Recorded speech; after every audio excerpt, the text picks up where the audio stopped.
Hi, I'm Stacy Wahoma, and I am the social studies teacher for Team 7-2. Welcome to the 2020-2021 school year. A little bit about me. I am from Dublin, Ohio, and I am a Davis alumni. So I attended Davis, Scioto, and I graduated from Scioto in 2005, and then Ohio University in 2009. So I am a big Bobcats fan. This is my 11th year in education, but it is my 4th year back here at Davis. I taught in North Carolina in a little town called Jacksonville by the beach for a couple years prior to this. So I am excited. I love being back in Dublin. A few other things that I do here at Davis. I am the Global Scholars Trip Leader for the district. So that is a district-sponsored trip that we take every other year to Greece and Italy. We'll be going this summer. It was actually rescheduled from last summer due to pandemic things. So hopefully we still get to go this summer. I am also the boys head track coach here at Davis, and it is one of my favorite responsibilities here. We have a great team. I always encourage the kids to come out and join our team. Girls, boys, all of it. We coach them all. But I am the head boys coach. This school year and this presentation. So getting to know a little bit more about both. I have listed in the tabs all the information, and feel free to click through those. Those tabs are clickable. You can click through and find out more about the expectations for students in class, the grading policy, things like that. There's a few things I just want to touch base about, and the rest I'll kind of let you look through. And then I will also show you how to best utilize Schoology. So in terms of the grading policy, just a few things that I want to touch on. I do not weight my grades. They are a total points-based grading system. We naturally weight them. Summative have more points than formative. There are 4 categories of grading: formative, practice, summative, assessment, discussion, and participation. The discussion refers to the discussion posts that will be on Schoology.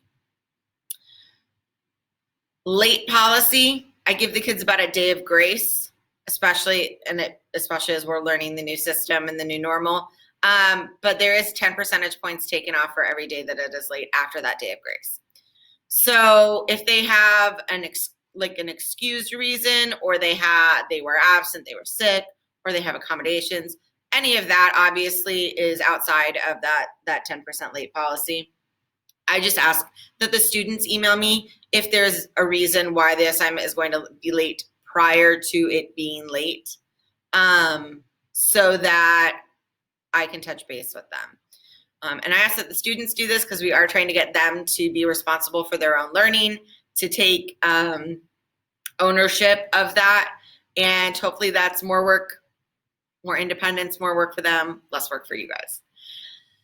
Email is the best way to get in contact with me. I am available up until about 4:30 or 5 o'clock. During the hybrid model, we are teaching synchronously all day, and I have told the kids this. So we are done teaching synchronously. Our day is done at 3:30, but I will take from 3:30 to 4:30 to answer any emails that I've gotten from students first, then parents, so that I can get back with you that day. If it is after 4:30, 5 o'clock, then it will probably be within 24 hours that I will respond to an email.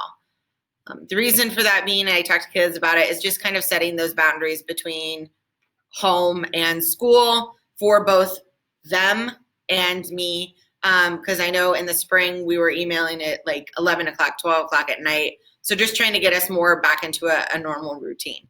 If they have an urgent question, though, I will try and get back to them that night if possible. But 24 hours is my rule. Schoology works, but email is much, much faster and much, much better.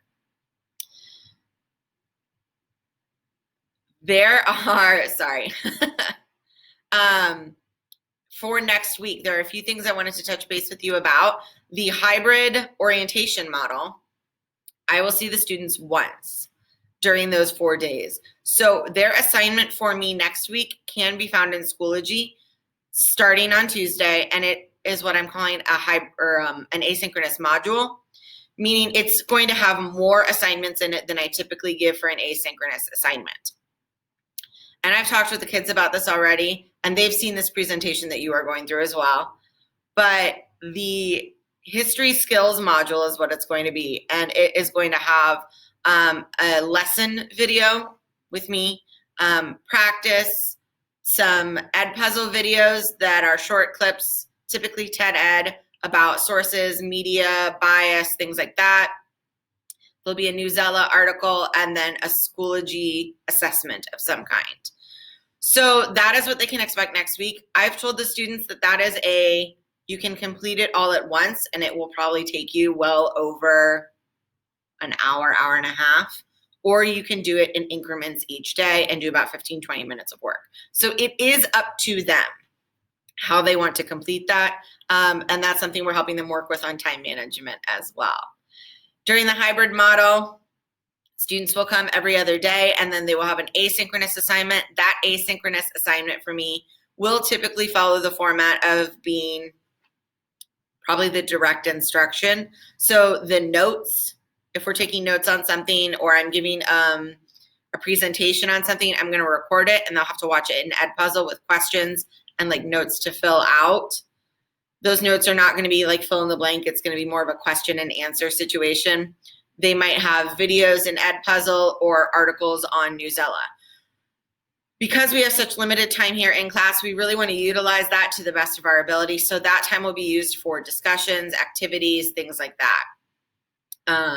So it is vital that they do the asynchronous assignments, or they are not going to be able to do the things that we do in class. So please make sure you are keeping up with your students with regards to that. Now, helping you help them, let me show you.